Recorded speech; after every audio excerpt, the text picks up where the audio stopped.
لەیەکێ لە غەزوەکانە کەسێک کە زۆری بۆ موسڵمانان هێنابوو لەوێ موسڵمانێکی شەهید کرد لەوێ دانایەتر ئوسامەی کوڕی زەید لەگەڵ کەسێکی ئەنساریە پەلامەریاندا خستیان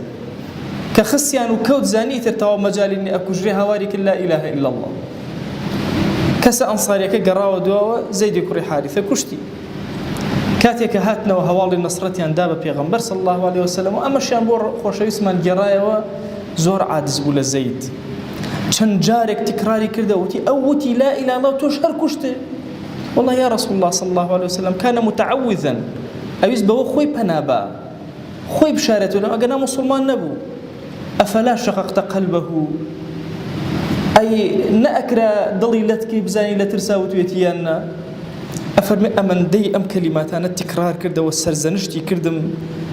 ئەڵێ تەمەنام ئەکرد موسڵمان نەبم هەتاوەکو ئەو ڕۆژە بۆی تووشی ئەو شەرمەزارێ نەبم لە بەردەم پێغەمبەرە صلی الله عليه وسلم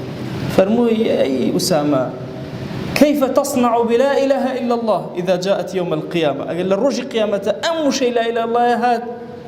يخو بروشي بيقرتي تشي جوابي خو أديتو كوابو لسر خوبة لبريادانا مالي أم كسر ترساوا أبو بوش نا أما صفته وخاصته برزي إنساني مسلمانة أو يكمن شو أنك أخوي يقول القرآن باسيك